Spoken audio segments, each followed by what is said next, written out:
All right, chapter 5, Ishmael. So, in chapter 5, what we're going to get is kind of continuing on. So, we had the beginning of the story where the world was made for humans. Second part, middle part of the story, chapter 4, we were made to conquer it, to rule it, right? To subdue it, right? It's ours. We can do whatever we damn well please. Okay? But as much as we might try, we are sadly reminded that we have yet to totally control it. But the birthplace of this kind of control and conquership, was at the kind of birthplace of agriculture about 10,000 years ago. Okay? All right, chapter 5. We have the beginning and middle part of the story together, yada, yada, yada, yada, yada. The conquest of the world is underway, and how does the story end? Okay? Humans' destiny was to conquer and rule the world, and that's how it's done almost. Sorry. All right. Only one thing can save us, and I'm at the bottom of 80. We have to increase our mastery of the world. All this damage has come through our own conquest of the world, but we have to go on conquering it until this rule is absolute. Okay? Then we'll have complete control. Everything will be fine. We'll have fusion power, no pollution. We'll turn the rain on and off. We'll grow a bushel of wheat in a square centimeter. We'll turn the oceans into farms. We'll control the weather. No more hurricanes, no more tornadoes, no more droughts, no more untimely frosts. We'll make the clouds release their water over the land instead, yada, yada, yada. And that's where it stands right now. We have to carry on this conquest forward, right? We can't stop now. We have to keep going. And carrying it forward is either going to destroy the world and turn it into a paradise, into the paradise that it was always meant to be under human rule. Okay? And so, in section 2, we get this idea. And we make this kind of move, right? So under the taker mentality, there's still this idea, right? And I'm at the top of page 82. The world was made for humans, and humans to conquer and rule it. And under human rule, it was meant to become a paradise. Okay? This is always followed by a but, right? That under human rule is meant to become a paradise. It's always been followed by a but. But what? People screwed it up. Okay? So under taker mentality, there's this idea, right? Taker culture, taker story, pardon me, get too excited. Okay? Under taker story, under taker mentality, under taker belief, we think this, right? We think that the world was meant for us, that we control it, that we rule it. And what are we, supposed to do? We're supposed to turn it into a paradise and turn it into the best of all possible worlds, because that's the world we have. But we haven't done it yet because of why? Because we screwed it up. Moreover, pardon me, there's this idea, undertaker culture, and this is right above section 3.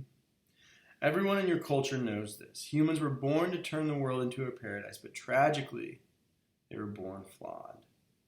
And so this paradise has always been spoiled by stupidity, greed, destructiveness, and short-sightedness. This idea is because there's this belief that there's something fundamentally wrong with humans, right? And now think about this for a second. Think about this in the scheme that we're operating, right? So the scheme that we're operating, world was made for humans, we're made to turn it into a paradise, but we haven't done it yet. Why haven't we done it yet? Oh, it's because we're kind of flawed creatures, right? And there's something kind of wrong with us. Okay? And there's various viewpoints, various religious outlooks, right, that speak very heavily to this. That we are somehow fundamentally flawed, fundamentally screwed up. Ishmael is very curious about this. Because he says on the following page, which is on 84, he says the following. He says there's nothing fundamentally wrong with people. Given a story to enact that puts them in accord with the world, they'll act to live in accord in the world. But given a story to enact that puts them at odds with the world, as your story does, they will live at odds with the world. Given a story to enact in which they are lords of the world, they will act like lords of the world. Okay? And given a story to enact in which the world is a foe to be conquered, they will conquer it like a foe. Meaning here, right? And what Ishmael's doing, what he's saying here, is that we are participating in the story of being flawed, right? And if we participate in the story of being flawed, then listen here, if we continue to participate in the story in the belief that we are somehow flawed, then that lets us off the hook. Right? It lets us off the hook. Because I can say, oh, I can go, dig up this. I can go plow down this forest, right? I can go harvest all this timber, right? Because it's ours. It's our timber. We need it. We need to, make things out of wood, right? So it's mine. I'm going to use it how I want, right? Oh, shoot, there's, lack of oxygen because of lack of trees. Well, that's just us being us. We're just screwed up creatures, right? Not my problem. Kind of my problem, but not my problem, right? So if we continually participate in the story, in the belief that we are fundamentally flawed and we will never achieve paradise, it's going to let us off the hook for continuing to make pretty catastrophic, maybe, decisions. And then this goes into section 4 of chapter 5, which I think is really profound. Might get some people fired up, but that's okay. It's good to get fired up. Okay? Ishmael asks the question. He says the following, and I'm at the top of 85. A few days ago, Ishmael said, I described your explanation of how things came to be this way as a mosaic, right? The general outline of the picture. We're going to fill in, we're not going to fill, there's excuse me. This is the interesting part. One major element of this mosaic remains sketched in before we go on. One of the most striking features of Taker culture is its passionate and unwavering dependence on prophets. The influence of people like Moses, Buddha, Confucius, Jesus, Muhammad, and Taker history is simply enormous. I'm sure you're aware of that. Yes. But what makes it so striking is the fact that there's absolutely nothing like this among the believers, unless it occurs in response to some devastating contact with the Taker culture, as in, gives a couple of examples. Aside from these, there's no tradition whatever of the prophets rising up among the believers to straighten out their lives and give them a new set of laws or principles to live by.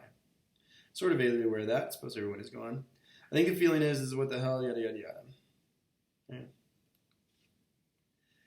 But what I want to look at right now is not the absence of prophets among the believers, but the enormous influence of prophets among the takers.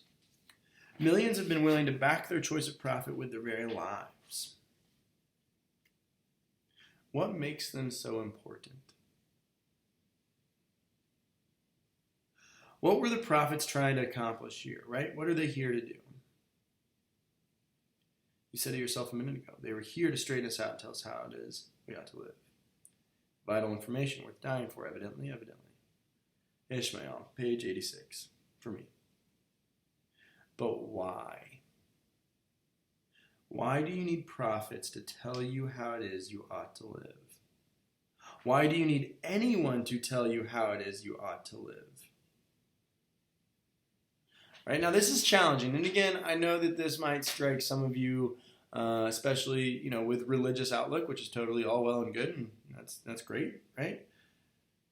But what Ishmael is doing is again kind of going beyond the surface and asking this question of why? Right? Why do you need prophets, and why does the Taker culture seem to cling so tenaciously to prophets? Right? Yada, yada, yada, yada, yada, yada.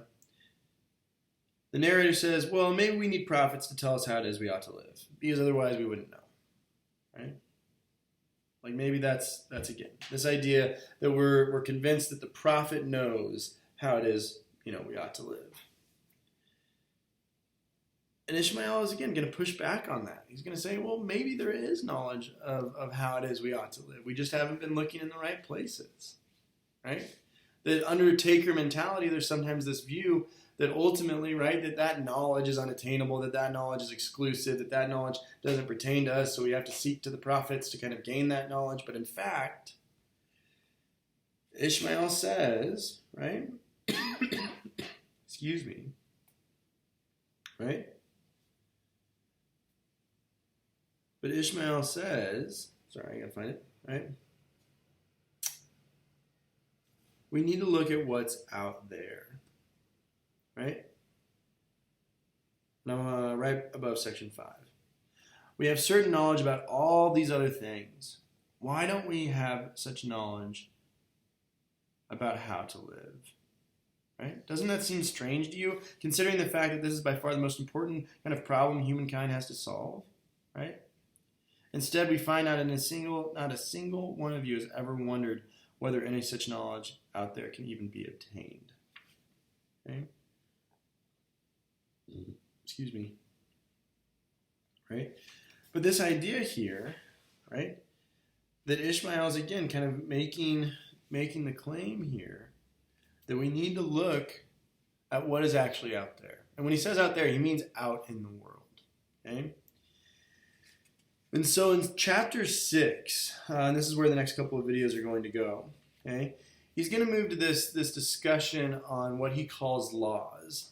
And essentially, with these laws, he's going to kind of be focusing on this idea of I mean, when we think of like the law of gravity, right?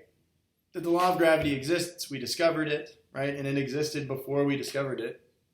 And we have to act, and we don't have to act, but we do act in accordance to it, right? Just because it is a law of nature, right? And so in chapter 6, we're going to get this move, and in particular, chapter 6, section 6 is a really kind of interesting anecdote about how takers aren't paying close attention to the correct laws. Okay? All right. So we're going to pause there, and you'll see the next video takes up with chapter 6, section 6. Enjoy.